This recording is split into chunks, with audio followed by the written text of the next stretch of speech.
cara al 12 de mayo vienen surgiendo algunas novedades importantes en el panorama político local. Venimos charlando con diferentes dirigentes de San Francisco y también a nivel provincial, por cierto. Y en estas últimas horas se conoció de un nuevo candidato, o al menos un vecino de San Francisco, un profesional que tiene aspiraciones para las próximas elecciones, para los próximos comicios. Se trata del doctor Germán Casinerio, que está junto a Diego Funes, Edgardo Donadel y Francisco Barbieri. ¿Cómo están? Buenas tardes. Buenas tardes, Francos. Buenas tardes. Bien, un placer. Gracias por venir.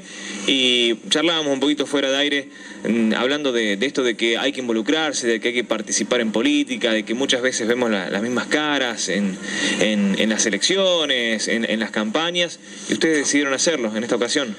Sí, esto surgió el año pasado. Una movida que empezó a generarse primero a nivel provincial, después a nivel nacional. Se empezó a armar la mesa nacional del espacio liberal. Nunca fueron las intenciones o el objetivo primordial presentarnos a las próximas elecciones, sino que surgió como un espacio a largo plazo, con un proyecto a largo plazo, un proyecto nacional a largo plazo, al cual adhirieron figuras importantes del espacio liberal, como Ricardo López Murphy, José Luis Esper, Giacomini, Javier Milei. Entonces, ante ese apoyo y la movida nacional que se armó, bueno, Córdoba fue la primera que tuvo vigencia partidaria ante las inscripciones ante la justicia electoral. Entonces, ante esa situación, se empezaron a armar las diferentes juntas promotoras para armar listas, y bueno, acá en San Francisco comenzamos a armar el espacio.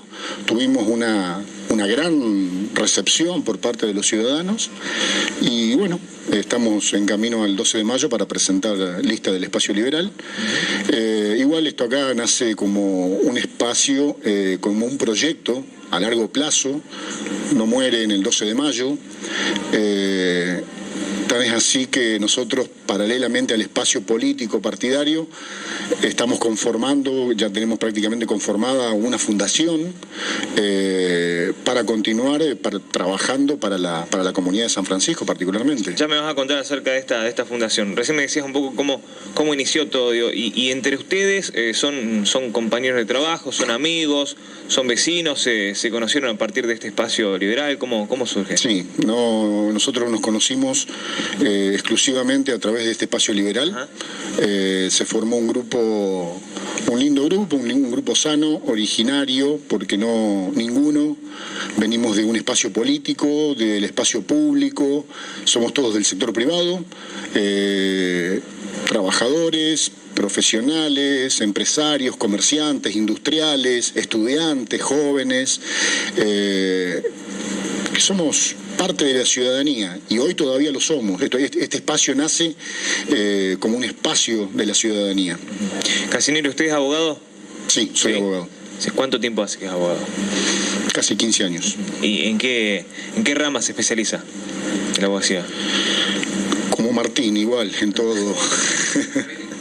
En todo. ¿Civil y comercial? Civil, comercial, laboral. Laboral. Bien. ¿Y es la primera vez que va a participar o que empieza a participar en política? ¿O ya había tenido alguna experiencia, no sé, centro de estudiante, universidad, en algún momento? Partido. No, por ahí en algún espacio universitario, pero no. En cuanto a política, pude haberlo hecho, pero no lo hice porque no eran espacios que no iban con mi manera de ver la realidad política. ¿Lo invitaron a participar? Sí, me han invitado a participar, pero no, me mantuve siempre al margen. Y esto nació totalmente diferente. De una manera, nació en las redes sociales, viendo que había a nivel país un gran reclamo de un nuevo espacio. Se conformó la mesa a nivel nacional, como te repetí recién. Se comenzaron a hacer las reuniones en Buenos Aires, en la mesa nacional, y hoy es un espacio que están haciendo un proyecto a largo plazo y que ya está presente en 22 provincias. El espacio liberal, si me lo tiene que definir o mañana lo invitan para ir a una escuela, a un colegio secundario, los chicos ya empiezan a votar muchos de ellos y le dicen ¿qué características tiene el espacio liberal? ¿En qué se diferencia del modelo actual que tenemos de gobierno y del modelo que pasó recientemente del kirchnerismo? Bueno, en todo, se diferencia en todo, está en el otro polo de lo que es el populismo, socialismo, enmascarado por muchos por el neoliberalismo. En realidad el neoliberalismo es una frase acuñada por una persona integrante del espacio socialista y que se utilizaba para determinar determinado sector del socialismo. Después esa palabra neoliberal fue utilizada indiscriminadamente y sin contenido. Se utilizó neoliberal para determinar cualquier cosa. El liberalismo particularmente brega por el respeto de los derechos individuales, del individuo. El individuo no como integrante del colectivo, sino como el desarrollo, ¿sí?, del individuo, de la persona. Básicamente respeto a la vida, el derecho a la vida, derecho a la libertad y el derecho a la propiedad privada. Todos esos derechos son anteriores inclusive al Estado mismo. No existe derecho a la vida, derecho a la propiedad, derecho a la libertad porque exista el Estado. No, es al revés. Existe la ley, existe el Estado porque existen estos derechos. Entonces el Estado lo único que tiene que hacer cuando se inmiscuye es respetar y bregar por el respeto de estos derechos, por la libertad, por el libre comercio, por el mercadeo libre. ¿Libre de qué? Libre de violencia, libre de fraude, libre de estafa, libre de competencia desleal, libre de corrupción. Ahí es el Estado donde tiene que hacer respetar el Estado de Derecho. Y brega por las libertades del individuo y obviamente atado a responsabilidades individuales, porque no existe ningún derecho que sea ilimitado, claro, sino que termina donde empieza el derecho de los demás. Pero el liberalismo básicamente es eso, es el respeto por esas tres grandes banderas. Eso es una mirada, una proyección a nivel nacional. Digo, imagino que es un trabajo que tendrá que desarrollar en caso de que Esper le toque tener las riendas del país. En el plano local, bueno, muchas veces dependemos a nivel nacional de estas cuestiones, ¿no? Pero en el plano local es exactamente traspolado al ámbito provincial o local, es lo mismo. El Estado se inmiscuye en determinadas cosas que no tiene que inmiscuirse. Por ejemplo, el Estado únicamente tiene el poder de policía, hacer respetar que no exista violencia, que haya libre comercio, que el comercio se regule por sí mismo. Cuando el Estado se mete en proyectos que son no productivos, con el dinero de los contribuyentes, ahí empezamos a pagar todo. El Estado se empieza a agrandar. Mira, hasta del año 61 al año 2002, Argentina tuvo un 25% del gasto público representado, era el 25% del PBI. A partir de la avenida del 2002, de fuerte gobierno populista, el cual fue continuado por el gobierno de Cambiemos, Argentina, es más, aumentado por el gobierno de Cambiemos. ¿Los empleados públicos? Sí, Argentina pasó de un 25% en representación en porcentaje del PBI a un 45% del PBI. Y Cambiemos sumó 1,5 puntos más, 46,5% del Producto Bruto Interno. Un país con esas características es totalmente inviable. Mira, existe un estudio que hizo la Price Waterhouse, que es una consultora internacional para el Banco Mundial, donde estableció cuáles son, de 190 países, cuál es el país donde existe la mayor tasa de impuestos y contribuciones a nivel internacional. El primer lugar está una isla de Morocco, que está entre las costas africanas y Madagascar. Es una isla de 500.000 habitantes que no tienen producción, no tienen nada. El segundo país es Argentina. ¿El segundo país es Argentina? El segundo país es Argentina. Con los impuestos que tiene Argentina, Argentina tiene una totalidad aproximada de un empresario paga 100 impuestos, entre impuestos nacionales, provinciales, municipales, sumado a que Argentina es el mayor país con regulación de la actividad comercial, económica e industrial, tiene 69.000 regulaciones. Entre esas combinaciones de la cantidad de empleados, en cuanto a la cantidad de impuestos, sumado a las regulaciones, somos el primer país que es totalmente inviable. ¿Por qué? ¿Por qué es inviable? Porque eso, ¿qué te representa? Que pierdas competencia a nivel internacional. Los grandes capitales internacionales, cuando buscan un país en dónde llevar sus capitales, en dónde invertir, analizan básicamente tres cosas: que haya seguridad jurídica, que acá en Argentina no la hay, qué características tiene la presión fiscal impositiva y cuál es la rentabilidad. Argentina, con estas características, necesita una empresa, necesita 312 horas de trabajo para poder pagar los impuestos. ¿Sabes cuánto representan 312 horas de trabajo? 39 días hábiles laborales. Entonces me decís si es totalmente viable o inviable. Es totalmente inviable. Entonces el Estado no tiene que inmiscuirse en cosas en que no tiene que...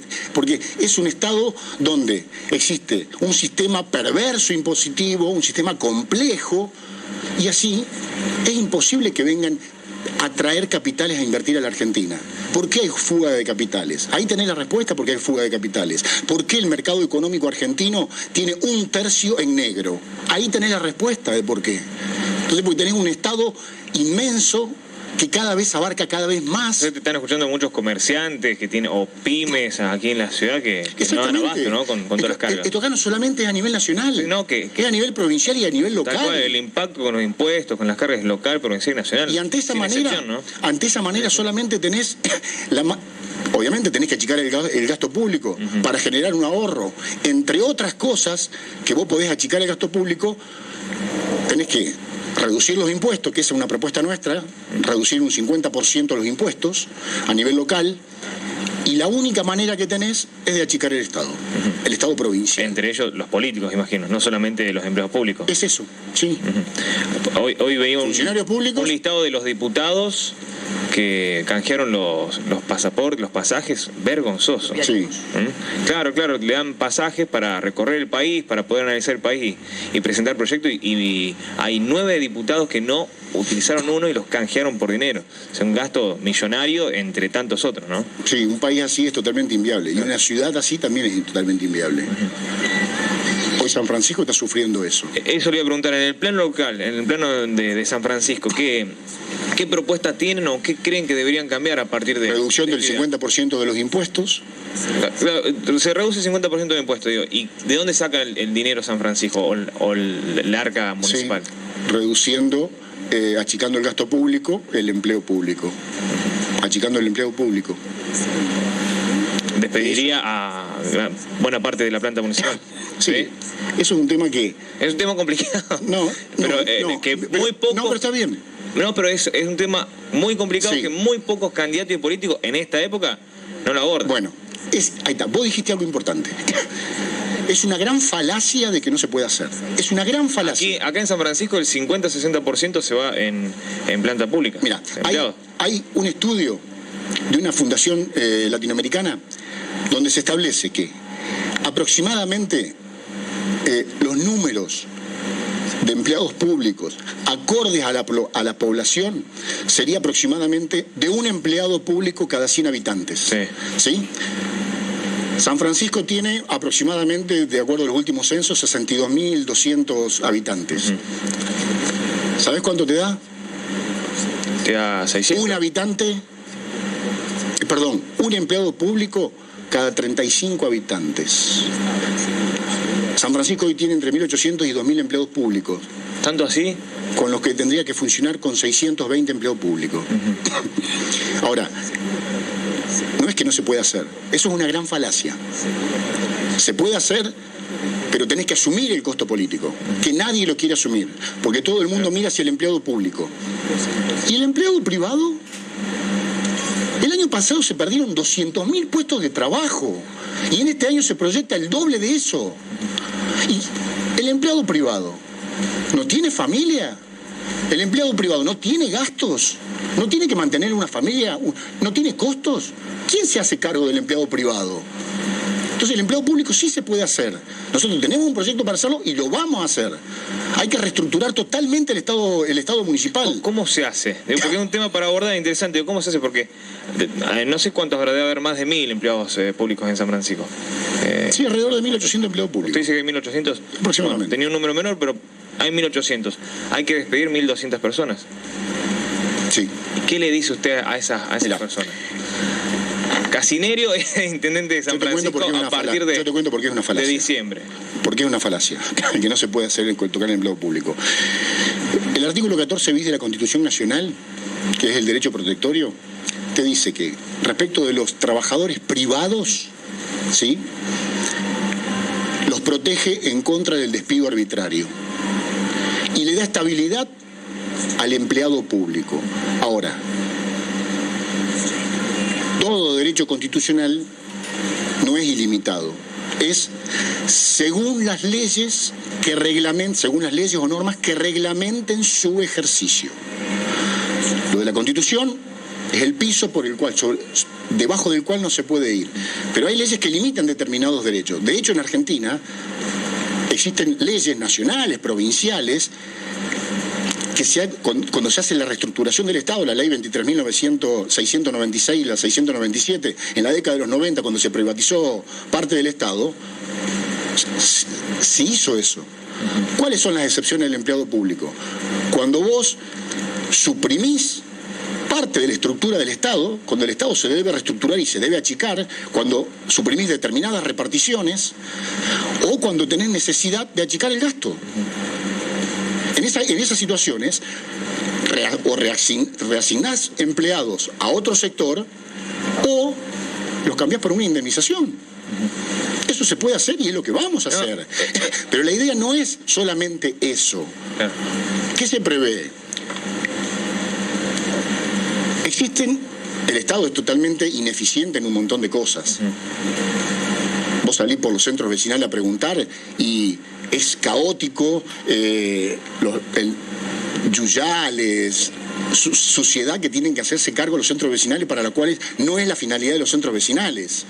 Entonces, se van a formar con esos empleados de los cuales se va a prescindir, que son la materia ociosa del Estado, aquellos que, en virtud de los cuales se comienza a agrandar el Estado, a crear reparticiones. Argentina es increíble, tiene nombres de reparticiones que no te alcanza en una hoja escribirla toda para poder crear lugares, para meter gente, para pagarle un puesto político. Sí, claro. Todos estos costos que los asumimos nosotros. Sí, familiares, amigos. Todos nosotros, ¿no?, los asumimos. Entonces, hay Estado, familias enteras que están... Totalmente. ¿no? Entonces, amigos. Sí. Amigos. Uno entra y lleva a sus amigos también, como si fuera un club de amigos, como si fuese una peña. No importa si esos amigos están preparados para ejercer la función pública, si son responsables o no. Pero vamos todos. Ganamos, vamos todos al municipio.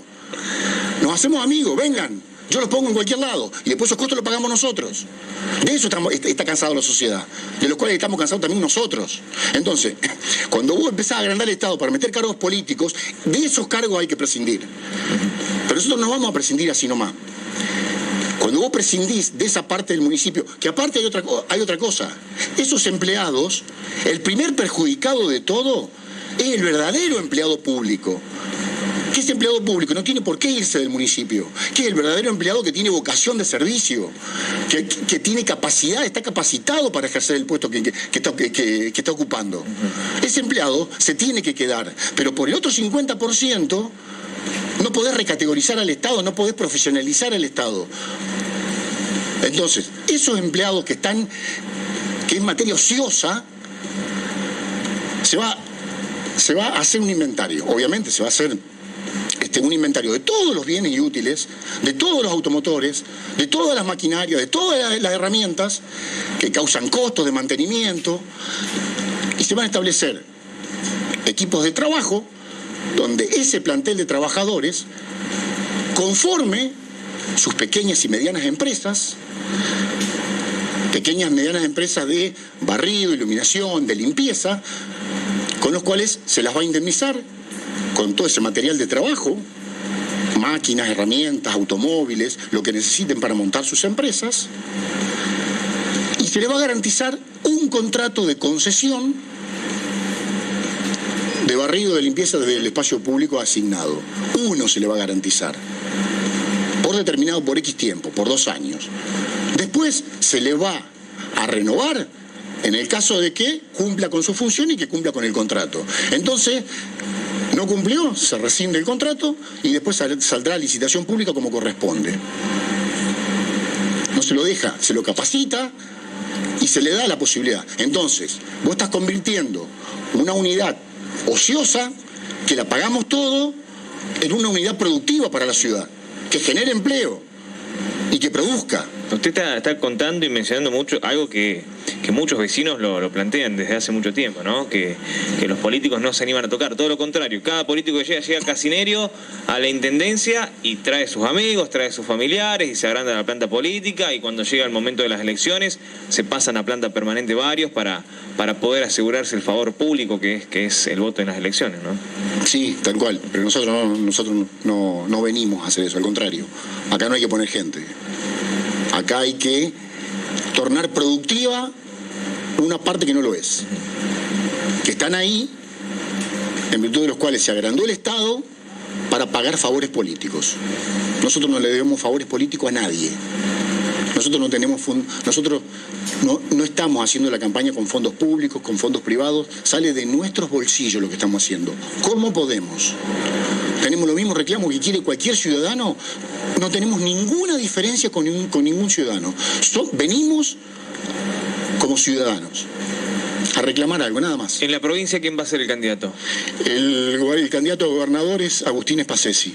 Bien. Que va a estar en las próximas semanas, va a estar en la ciudad. Muy bien. ¿Y a nivel nacional? José Luis Esper. José Luis Esper, sí. Va a ser el candidato. Es el espacio. ¿Está confirmado José Luis Esper? Sí. Al menos precandidato para el espacio. Es el candidato por el espacio liberal, sí. José Luis Esper, y Agustín Spassesi es el candidato a gobernador de la provincia. Bien. ¿Hoy tienen previsto un encuentro? Sí. Sí, hoy hay una convocatoria abierta a todos aquellos vecinos que quieran concurrir por 2 temas particulares. En primer término, el tema del espacio político de cara a las próximas elecciones, pero la reunión es, Diego... Iturraspe 1963. Iturraspe 1963. Muy bien. Ahí va a ser la convocatoria. Todos aquellos que se quieran sumar, que vayan, que lo hagan. Esto es un espacio igual de ellos, es un espacio de vecinos. Nosotros venimos, como repetía, del sector privado, no venimos de la política, y ese es el tema, un tema, y el otro tema es la conformación de la fundación, porque Toacá nació como un proyecto a largo plazo. No somos paracaidistas de la política, o sea, no venimos a una elección y después que se cierren las ventanas, no somos paracaidistas de la política. Esto nació como un espacio para trabajar por y para la sociedad en lo que se pueda cambiar, ya sea desde el ámbito educativo, productivo, cultural, social. Entonces se va a terminar de conformar el tema de la fundación, así que a todos aquellos vecinos de San Francisco que quieran estar, van a ser muy bienvenidos, y bueno, los vamos a esperar. ¿Cuál es el propósito de esta fundación? ¿De hacer actividades sociales? ¿Sí? Hacer actividades sociales, brindarle a los jóvenes. Yo discrepo totalmente con cosas que escucho en la calle que te dicen la juventud está perdida, no, totalmente. No. La juventud lo que no tiene es un espacio que los escuche, un espacio que le brinde la posibilidad de que ellos mismos propongan actividades y propongan proyectos y los lleven a cabo. Desde ese espacio lo que se trata de hacer es eso, es crearle un ámbito a los jóvenes, que van a ser los próximos, a que se desarrolle cada uno en lo suyo, y establecer convenios, que ya tenemos contactos con fundaciones internacionales que tienen como objetivo el financiamiento y el desarrollo de todas estas actividades culturales, educativas, de asistencia social, de ayuda, obviamente capacitando a las personas, y para que después devuelvan a la sociedad todo aquello para lo cual se los capacitó. Quiero agradecerle el tiempo y seguiremos hablando de aquí al 12 de mayo para saber cómo avanza la campaña y cómo avanza su candidatura también. Te agradezco enormemente el espacio brindado, enormemente te lo agradezco. Estamos para eso. Porque no es menor la posibilidad que nos estás brindando. Gracias, Franco, realmente. Muy amable, gracias. Un placer. Ahí escuchábamos a Germán Casinerio, nuevo candidato a intendente en San Francisco, señores, por el espacio liberal, junto con Diego Funes, Edgardo Donadel y Francisco Barbieri. Ya estamos en el tramo final, en esta tercera.